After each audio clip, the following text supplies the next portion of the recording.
In the previous episode, I sailed to Cooktown, and here I continue up this rugged coast, now into what is known as the Big Empty, with little cell service and few settlements, to round Cape Flattery and spend the night in the bay of the same name, and then on to Lizard Island. I have again voiced over several clips with too much wind noise. Oh, it's the 4th of August, the same day of the same month that Cook on Endeavour left Cooktown. And there it is behind me. A whole bunch of boats moored and anchored in the river estuary there. Some fancy houses up on the hill, and that's grassy hill there with a lookout and a light that Cook used to plot his way out of here. And man, it is rough out here. The wind's been blowing all night, so the waves are big. I have my auxiliary solar panel slid forward here to act as a splash guard, and we are getting splashed. The waves are breaking sometimes in here. It's not a bar, but what are we? We're still at 25 feet, so it's shallow. I'll take a quick look over the top.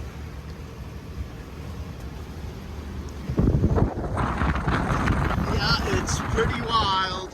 Whoa! We're still motor sailing just to make sure we get clear. Yeah, I'll put the whole jib out soon, and then we'll just be sailing. It's a strong southeaster, and we're feeding into it. Hey, look at these waves. Man, this one's gonna splash us. A little bit further on, we came to Cape Bedford, which was the cape that I had to round, and is the reason that I was still motor sailing for most of this distance, given it was a lee shore and we were beating into the waves. But now I could finally turn the engine off and unfurl the jib a little bit further, maybe to 3/4, and we were now sailing very nicely on a close reach. You can see ahead here the squalls ahead of us. And a little bit later on, we were to be caught by one of these squalls. Pretty intense conditions for a little bit, but we survived. And yeah, otherwise, gorgeous sailing, beautiful day. You really couldn't ask for a whole lot more if you're in a hurry to get somewhere.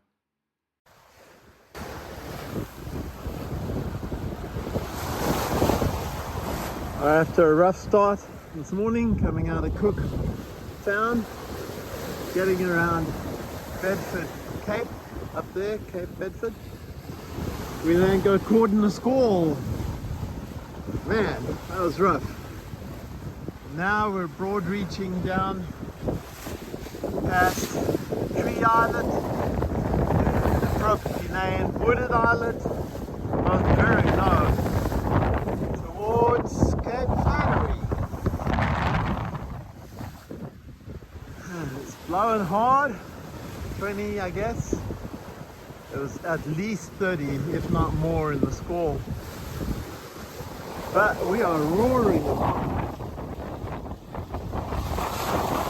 Doing 6 to 7 knots with the whole jib, slewing around in these waves every now and again.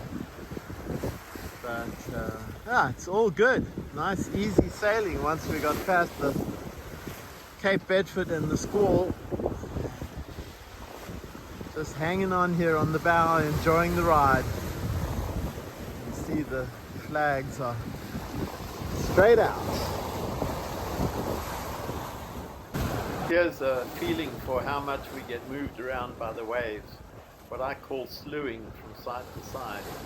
The waves here are not that big, but in these conditions, sea change definitely moves around a lot. You have to hold on. Just before Cape Flattery, we passed this massive loading facility. It's associated with mining of very white silica-rich sands. I presume they're exported to Far East for production of glass, maybe solar panels, microelectronics, and the like. It was a pretty huge facility. You can see in the middle there the boom that moves along, filling one of the compartments after another on one of these bulk carrier ships that I've been seeing so much of. This was at the south end of Cape. This is Cape Flattery, and there's a long, shallow, sandy underwater shoal going north from here. And the question is, it shows 10 feet on the chart, and we are at ultra low spring tide. So do I risk it, or do I go around the outside wide? This is North Cape Flattery, and the satellite view shows the enormous white sand dunes that they were mining. Approaching Lizard Island is a rather unusual sight. A highly reefed catamaran headed south, or at least southwest. Given that the wind was east-southeast, this boat was clearly headed back to Cooktown, maybe part of the migration of boats that had come north headed back after the holidays, the school holidays in Australia. Yet again, it was typically strong southeast trade wind conditions as we approached Lizard Island. It's a large island, and we went all the way around to the northwest side as usual and entered Watson Bay to anchor there along with quite a few other boats, this being a very popular destination for Australian cruisers, perhaps their northerly point before they turn back like that catamaran and go back south. And yet again, here's our anchorage on the charts and the satellite view of the island. Well, I made it to Lizard Island, blowing like stink. Had to give up on going to Cod's Hole on the reef. It was just too crazy. The wind noise is going to be impossible going around here, so I'll just have to talk over it. There were 13 boats in this anchorage, and on the far side beyond this hill there's actually a fairly substantial resort, even a big airstrip for bringing people in. Here you can see the rest of the boats, a bunch of motorboats in the back, and here far in the distance a super yacht. I hiked the steep trail to the top of the island, about 1,000 feet up, to what is called Cook's Look. Oh, here's another monitor lizard. Sort of like the one I saw at the lighthouse the other day. Yeah, you're pretty self-confident.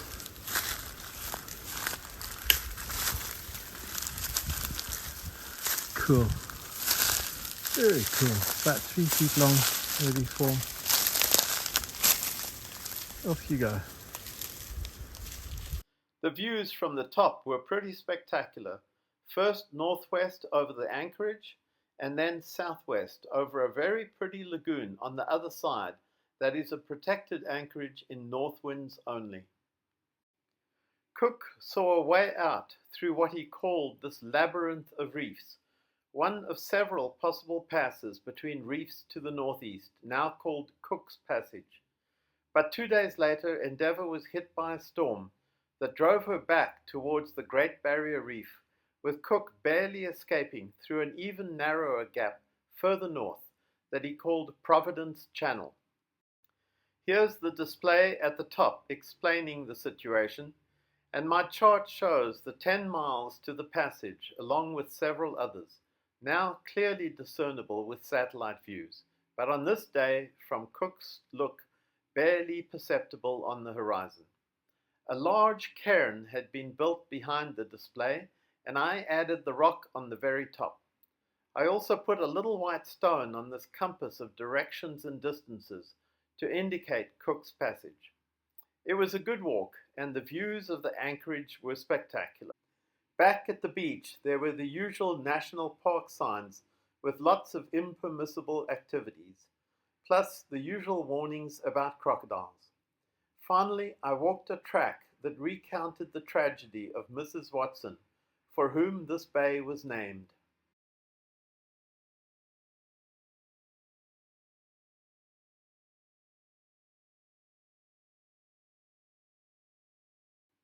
This is all that remains of the building described in the posters.